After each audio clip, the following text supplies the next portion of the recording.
Bruno Ménard, quand le Premier ministre parle d'une ampleur inédite, c'est pas tout à fait exact, parce qu'il y a 2 ans, il y avait eu le fameux incendie en Gironde qui avait ravagé plus de 30 000 hectares. La différence là, c'est que c'est la première fois qu'un seul départ de feu s'étend autant, c'est bien ça? C'est bien ça, oui. Et de surcroît, le feu d'aujourd'hui auquel on est confronté dans le sud-est de la France, dans le 11, a la particularité d'avoir des reliefs totalement différents que celui de la Gironde et des Landes. Pardon. Je rappelle qu'il y a 25 maisons détruites jusque-là, peut-être plus, bien sûr, à mesure que le feu avance. Boris Beliachev, est-ce qu'on a vraiment construit comme il fallait dans ces régions-là? Alors, il faut savoir que oui, certainement, il y a des régulations à faire au niveau de l'urbanisme qui s'est trop étendu vers des zones qui sont déjà dangereuses. On a des règlements au niveau des inondations, par exemple, où il y a des zones qui sont inconstructibles. Bon, il faut les revoir parce que cela aussi, on peut en discuter, mais enfin, le sujet n'est pas là.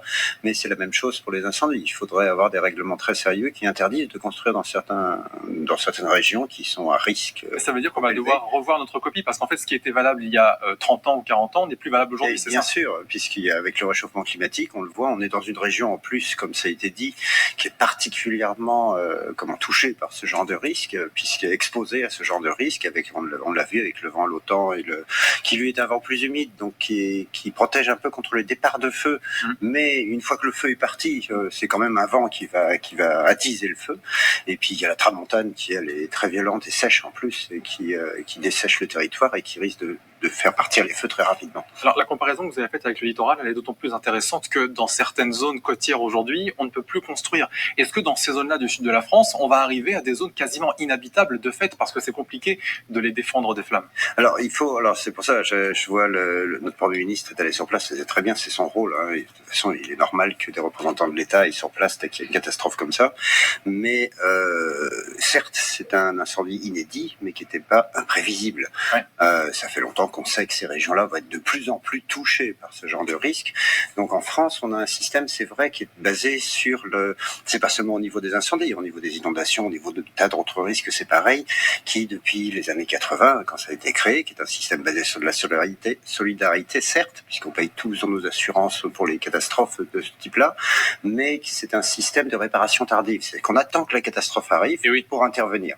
Et les catastrophes étant de plus en plus importantes, on l'a vu en 2024, ça a dépassé, je crois, 4,5 milliards d'euros de dommages. Donc on agit chaque année, ça va être de pire en pire, et on va arriver aux limites. On voit bien alors on a des pompiers, on a des forces de sécurité qui interviennent tout de suite, des préfets, c'est vrai qu'on déploie de gros moyens, mais la facture devient de plus en plus importante, et il est important en France de repenser prévention en amont. Prévention contre les incendies, c'est l'aménagement du territoire, hein, c'est au niveau des zones forestières, c'est la création de pare-feu, c'est le débroussaillage qui est important, c'est l'éducation, la culture du risque, l'éducation des populations dans les comportements aussi, il y a énormément de choses, même au niveau des touristes qui sont sur place. Hein. Moi, ça m'est arrivé dans des zones, par exemple, sismiques au Japon, où il y avait des communautés étrangères qui n'étaient pas formées pour ça. Le Japon s'est penché sur le problème pour savoir comment protéger ces populations qui ne sont pas éduquées à ce type de risque. Et c'est aussi des choses à prendre en compte. Enfin, il y a plein de facteurs comme ça qu'il va falloir prendre en compte en amont de façon à réduire le risque, en fait. Justement, de quels moyens aériens déjà pour se défendre on dispose? Regardez ces chiffres. On a en France 12 Canadair, pas tous d'ailleurs opérationnels, 8 Dash et 36 hélicoptères. Alors regardez ce que dit la députée socialiste de Lozère. Elle dit on avait une flotte dimensionnée à nos besoins jusqu'aux années 2000, mais aujourd'hui notre parc est sous-dimensionné. Avec le réchauffement climatique, les appareils seront de plus en plus sollicités sur des surfaces toujours plus importantes. Bruno Ménard, est-ce qu'elle a raison? Est-ce qu'aujourd'hui on a un dispositif qui est inefficace et surtout insuffisant? Est-ce qu'on devrait investir dans ces appareils précisément?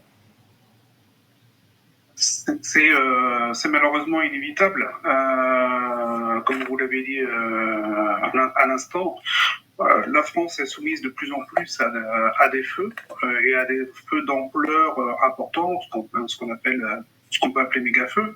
Et le parc aérien reste stable, voire diminue.